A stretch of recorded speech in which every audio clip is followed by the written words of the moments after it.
안녕하세요. 오늘 말씀의 제목은 꿈을 꾸는 소년 요셉입니다. 요절 말씀은 창세기 37장 9절 같이 읽겠습니다.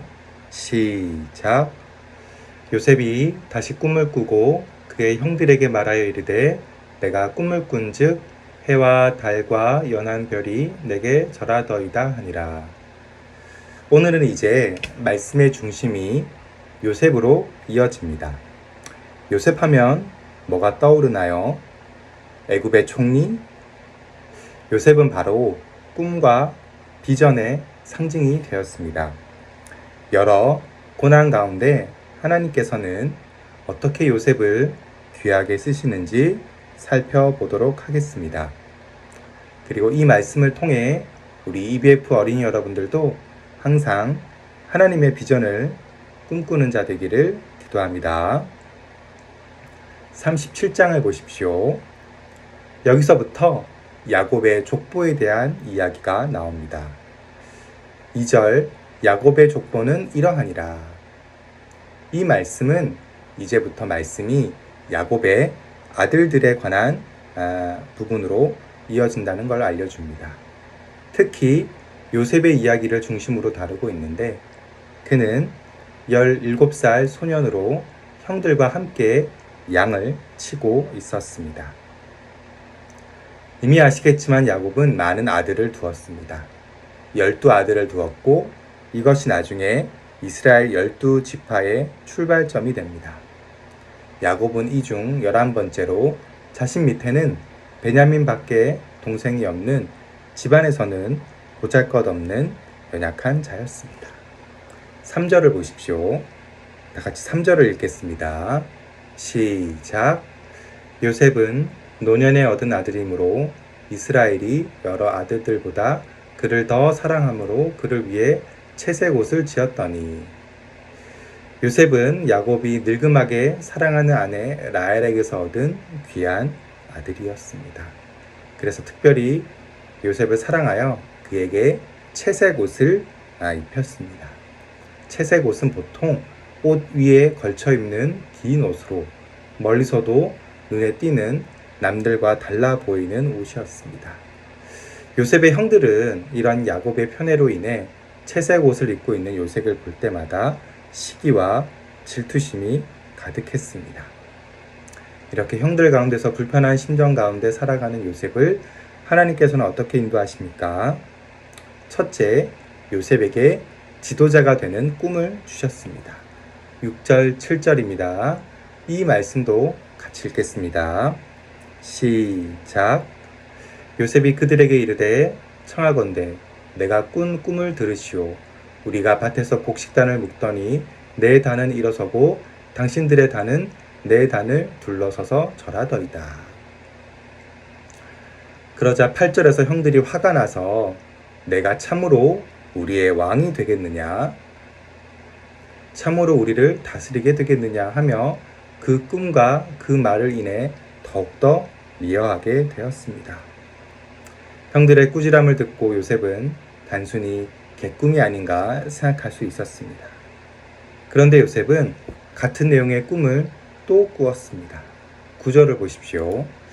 내가 또 꿈을 꾼즉 해와 달과 11별이 내게 절하던데요. 아버지 야곱도 그 꿈 이야기를 듣고서는 그를 꾸짖어 말하기를 너의 꿈이 무엇이냐? 나와 내 모친과 내 형제들이 참으로 가서 내게 엎드려 절하겠느냐? 라고 묻습니다. 하지만 아버지 야곱, 이스라엘은 그 말을 마음에 두었습니다. 요셉은 같은 내용의 꿈을 2번이나 꾸었습니다. 이는 그 꿈이 단순한 꿈이 아니라 하나님이 요셉에게 보여주신 미래였습니다. 이 꿈은 형들의 해석대로 지도자가 되는 꿈이요, 다스리는 자가 되는 꿈이었습니다. 요셉은 후에 애굽 총리가 되어 7년 기근 동안 애굽과 주변 모든 나라 사람들에게 먹을 양식을 나누어 주고 그들을 돕고 살리는 일을 합니다. 하나님은 요셉에게 그런 꿈을 주셨습니다. 둘째로 꿈을 이루기 위한 고난을 받아야만 했습니다. 12, 13절을 보십시오. 야곱은 요셉의 형들이 세겜에서 양을 치고 있을 때 그 형들과 양떼가 잘 있는지 요셉에게 보고 오도록 했습니다. 그러나 형들은 그곳에 없었고 도단에 있었습니다. 헤브론에서 도단까지 100km 정도로 5일 정도 걸어서 걸리는 거리였습니다. 18절에서 20절을 보십시오. 요셉이 그들에게 가까이 오기 전에 그들이 요셉을 멀리서 보고 죽이기를 꾀하여 서로 이르되 꿈꾸는 자가 오는도다. 자, 죽여 한 구덩이에 던지고 우리가 말하기를 악한 짐승이 그를 잡아먹었다 하자. 그의 꿈이 어떻게 되는지를 우리가 볼 것이니이다 하는지라. 멀리서 딱 봐도 긴 채색 옷을 입고 오는 것은 요셉이었습니다. 시기심과 미움에 사로잡힌 형들은 요셉을 구덩이에 던져 죽이고자 했습니다. 그리고 그의 꿈이 어떻게 되는지 보고자 했습니다. 21절, 22절을 보십시오. 장자 르우벤은 동생들의 적개심도 어느 정도 채워주고 아버지를 생각해서 요셉을 빼돌려 집으로 돌려보내고자 했습니다. 그래서 일단 눈에 가시 갔던 그 채색 옷을 벗기고 물 없는 구덩이에 요셉을 던져 넣어버렸습니다. 그러나 유다가 그럴 기회를 주지 않았습니다. 25절에서 28절입니다.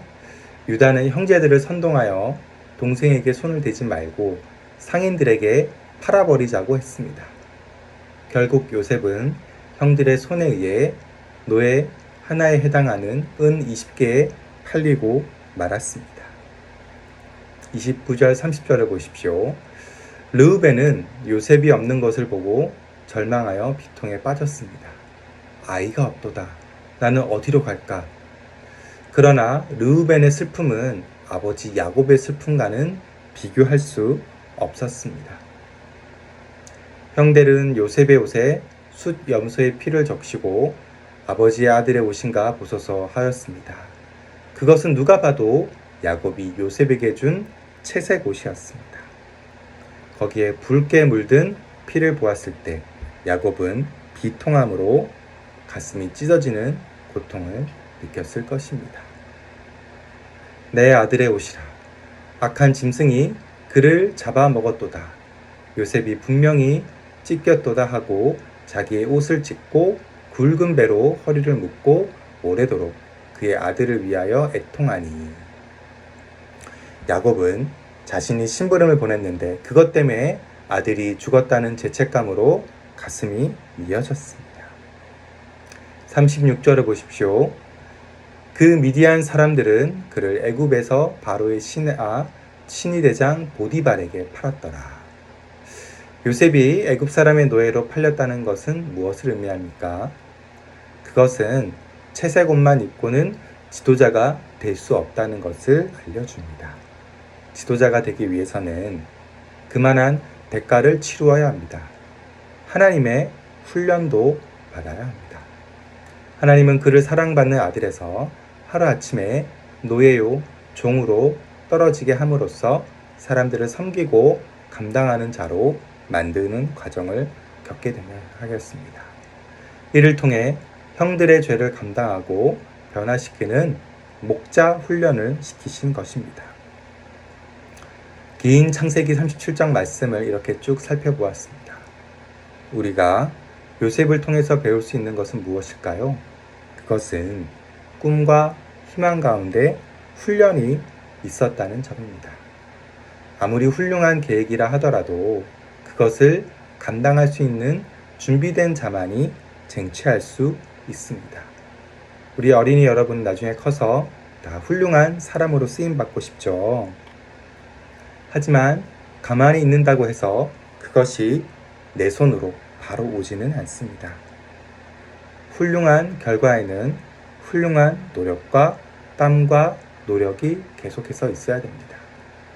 성경을 읽고 소감을 쓰고 예배를 성실히 드리고 또 학교 공부도 열심히 하고 숙제도 최선을 다해 해야 됩니다. 이런 노력과 열심을 보시고 하나님께서는 우리에게 임하신 그 꿈을 이루어 주십니다. 결론적으로 우리 꿈 가운데, 훈련 가운데 거해야 됩니다. 작은 고난이라도 흔들리지 말고 하나님이 주시는 비전 가운데 임하기를 간절히 기도합니다.